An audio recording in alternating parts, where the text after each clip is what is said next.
지난 토요일 날 여러분 제가 집회 때 사연보 발언했는데 요지가 이겁니다.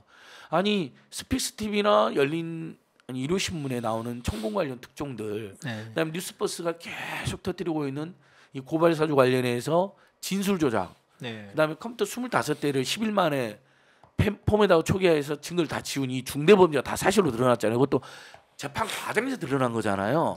그냥 의혹이 아니라 팩트로 확인된 거예요.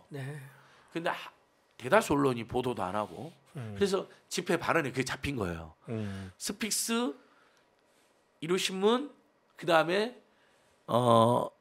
뉴스버스의 보도를 여러분 널리 퍼뜨려 주자. 우리 오마이TV, 서울의 소리, 뭐 뉴스버스 외에는 보도가 안 되고 있다. 널리 퍼뜨려 주라. 그리고 이건 정말 중대한 검찰농단이거든요. 그거야말로 국기문란 아닙니까? 어마어마한 사건. 자, 여러분 간단히 소개드릴게요. 검사들이 대놓고 증거를 조작하고 증거를 없애고 그거야말로 정말 그들이 맨날 얘기하는 구속영장 그 청구 사유. 저는 구속 사유죠. 심지어 나는 죄가 없다고 반박 기자회견한 것을 증거인멸로 몰아가고 구속을 시켰는데 서욱이나 소은 그 기자회견 전장훈 원장을 증거인멸로 관련해서. 자, 여러분 이 얼마나 무서운 일이냐. 작년에 뉴스버스가 고발 사건이 있다고 하니까 처음에 이자들이 당황해가지고 박지원의 제보사주로 몰아간 거예요. 근데 제보사주란 말이 너무 웃기잖아요. 많이 웃기죠. 공익제보라는 건 누구나 할 수 있는 거니까 그게 안 먹히니까 안 먹혔고 그때는 안 알려졌는데 첫 번째로 공채 수사하다 보니까 이몽석이라든지 이런 담당 검사들이 다 휴대폰을 막 다 삭제하고 이런 게 밝혀진 거예요. 비번을 공개하지 않고. 그래서 첫 번째 당시에는 부분적으로 증거인멸이 있었다. 수사에 비협조가 있었다라고만 나왔어요. 근데 이번 공판 과정에서 뉴스버스 보도가 있었던 작년 9월 달 한밤중에 8시에 검사들이 모여서 대검 수사정보기획관실, 그러니까 윤석열의 눈과 귀가 되는 자들 모여가지고 컴퓨터 무려 25대 10일 전에 바꾼 새 컴퓨터라는 거예요. 예산 대폭들여서 그걸 전부 다 포맷하고 초기화해가지고 그 10일 동안 그 컴퓨터에 있었던 모든 자료들 싹 지웠다는 거예요. 그걸 또 찍었다는 거죠. 근데 그 어떻게 밝혀졌느냐? 이몽석이라는 검사가 그걸 보고를 하려고. 그러니까 우리가 지금 이렇게 했다. 했다. 다 줬다. 안심하십시오. 그 분명히 뭐 손준성이나 위에다 윤석열한테 보고하려고 했겠죠. 근데 그 핸드폰 압수수색됐고 다행히 그 핸드폰은 비번을 푼 거예요. 손준성과 성상훈 이런 사람들은 지금도 비번을 한동훈의 지침을 받았겠죠. 윤석열을 오로지 비호하기 위해서 비번을 아직도 공개 안 해가지고 핸드폰이 공개가 안 되고 있어요. 포렌식 안 됐어요. 근데 이 이몽석이라는 사람 것은 다행히 핸드폰이 확보됐고 비번이 깐 거예요. 이제 공식 알아낸 거죠. 그래서 보니까 그 안에 포렌식 해보니까 이 동영상이 복원이 된 거예요. 지들끼리 보고하려고 이렇게 싹. 우리나라 검사들이 그런가 보다. 우리 대검에 있는 가장 가장 검사 중에서 가장 똑똑하고 고난이 높고 가장 똑똑한 자들이 이렇게 일상적으로 증거 조작, 사건 조작을 하는 거예요. 중대한 국기문란의 국정농단, 검찰농단상이 발생한 겁니다. 맞습니다. 뉴스버스가 보도를 했어요. 재판에서도 공개가 됐어요. 거의 보도가 안 돼요. 이건 언론이 미친 거 아닙니까, 여러분? 거기다 또 그 직전에 무슨 일이 있었습니까?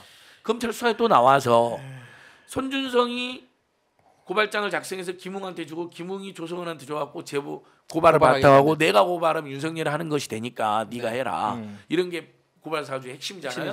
눈에 까셨던 유시민과 황희석과 최강욱을 고발하고 MBC를 고발하고 고발 안 됐다고 거짓말하는데 여러분 고발이 됐습니다. 극우단체에서 고발이 2번 됐어요. 미래통합당이 안 했을 뿐이죠. 너무 티가 나니까 미래통합당이 안 한 사이에 미래통합당의 앞잡이나 다름없는 극우단체들이 고발을 실제 했습니다. 그러니까 이건 미수가 아니라 기수된 사건이고요. 실제로 실행이 됐죠. 근데 그 사이버 포렌식 담당자 수사관을 불러다가 요 면담을 한 게 이이동입니다. 윤석열 한동훈의 앞잡이고 지금 이재명 수사를 총괄 조작하고 있는 자로 의혹을 받는 자죠. 그런데 수사관은 제3자 개발 가능성이 없다. 그냥 손준성에서 김웅으로 조선을 갖다로 진술했는데 그 수사 면담 보고서에는 제3자가 있어서 여러 가지 경우의 수가 있다. 고발장을 작성해서 그게 손준성 갔다가 손준성한테 김웅으로 갔다. 아니면 고발장의 출처는 손준성이지만 손준성이 딴 사람한테 줬는데 딴 사람이 규모한테 줄 수 있다. 이런 네 가지 가능성을 언급했다고 수사보고서 쓴 거예요. 네. 근데 수사관이 재판에서 공소 물어보니까 저는 그런 적이 없는데요. 자기가 그렇게 한 적 없다고. 다른 가능성이 없습니다. 네. 손준성, 김웅, 조성은은 확실합니다. 그 진술을 갖다가 그 이희동 검사가 조작을 했다는 거잖아요. 그걸 조작한 거예요. 네. 참. 아니 지금 당장 법무부에서 감찰하고 옷 벗기고 감찰하고 맞습니다. 법무부 네. 나서 고소를 대검이 나서 감찰을 고발해야 될 자들입니다. 네. 그런데 어떻게 그러면서 국민들한테 맨날 진상을 고백해라.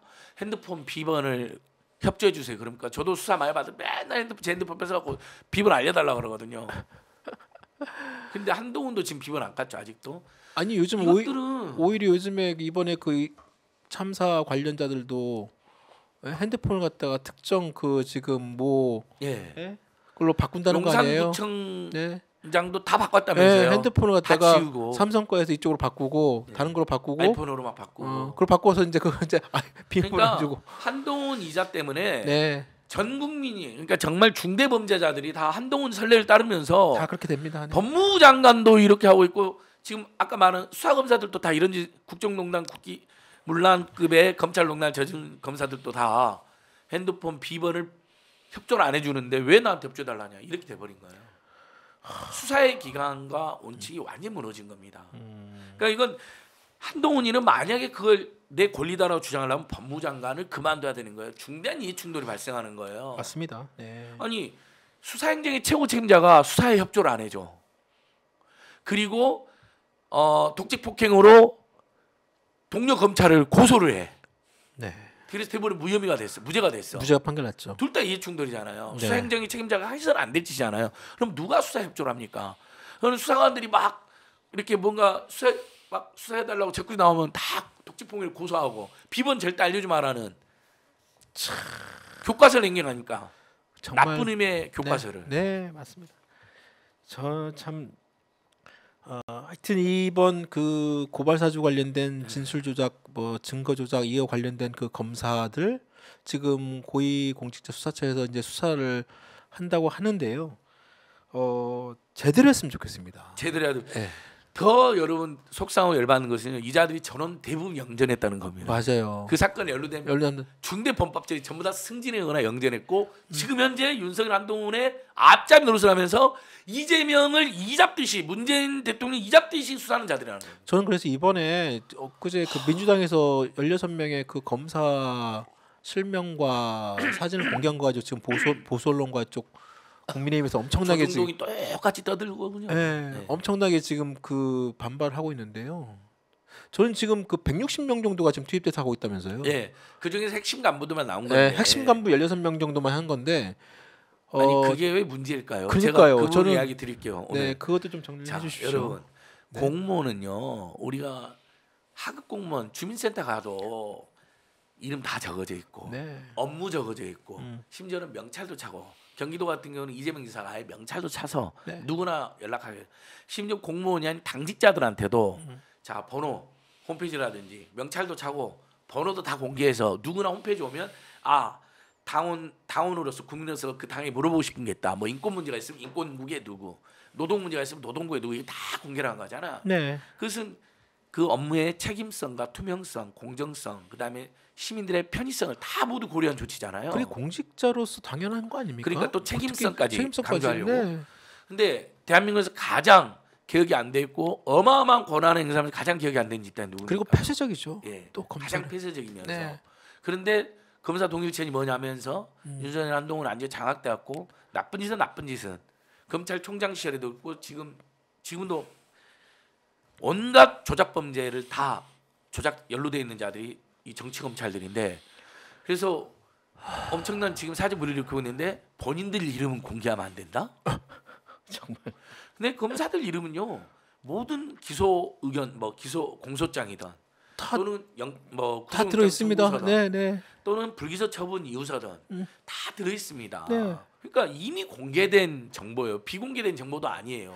또 그 정보를 모아서 국민한테 알려주는 것은 당연히 이 검찰 권력을 견제해야 될 행정부 또는 사법부 준사법기관이면서 행정부에 소속돼 있는 검찰 권력을 비대해지고 지금 굉장히 남용되고 있으니까 입법부가 네. 당연히 해야 될 일이고 시민사회가 해야 될 일입니다. 네. 이 비슷한 일을 참여연대가 수십 년 동안 해왔어요. 네. 그 사건 그 검사 보고서라고 그 나쁜 짓 한 맞아요, 검사들 맞아요. 명단 예전에 어떻게 했었죠. 불기소했는지 네. 어떻게 권력을 비웠는지 이명박 박근혜 때 심지어 이명박 때는 어떤 일이 있었냐 저한테 A를 통해서 연락이 왔어요. 어떤 그 이명박 최측근 검사가 참여연대 보고서에 자기 이름이 빠져 있대요. 빠져 있다고? 그러면서 넣어달라 그랬다고 농담을 했다는 거예요. 농반 진반으로 네. 앉은 걸 아냐 말해달라. 앉은 걸 친구로 하면서 자기 왜 빠졌냐고? 왜 그래서 그 검사가 왜 그러세요 하고 웃으면서 물어봤더니 네. 그거 승진 명단이야. 아 그게 오히려 참여연대에서 이명박 정권과 박근혜 정권에서 검찰권을 남용하고 권력의 눈치를 보면서 진짜 범죄자인 뭐 김건희나 한동훈 같은 사람을 비호하고 기소 안 하고 죄가 없는 뭐 문재인 전 정부나 이재명 같은 사람 기소를 강행한 사람들 이게 이제 박근혜 이명박 때 그런 일 많이 있었잖아요. 네. 그 명단은 그자가 그랬대요. 그 검사가 이건 승진 명단이야. 참여연대는 살생부라고 생각했겠지만 그렇지. 이건 그 우리 조직 안에서는 정권에서는 승진 명단이요 영광의 명단. 빨리 내가 빠졌다 나 이명박을 위해서 엄청 앞잡이 노렸는데 왜 나를 뺐느냐. 이것 때문에 내가 승진이 안 될 상황이다. 농반 진반으로 연락이 왔어요. 진짜로요. 넣으셨어요? 아니 그때 넣을 순 없죠. 개황당한 경우다. 진짜 황당하네요. 그러니까 이미 검찰을 조금 아는 사람들이라든지 검찰을 감시하는 NGO사에서는 담당 검사의 실명을 공개함으로써 좀 더 책임을 묻고 앞으로 더 신중한 업무를 해라라는 호소로 추궁으로 다 자리 잡은 거예요. 그 입법부가 그거 하면 안 됩니까? 입법부가 하는 게 뭐죠?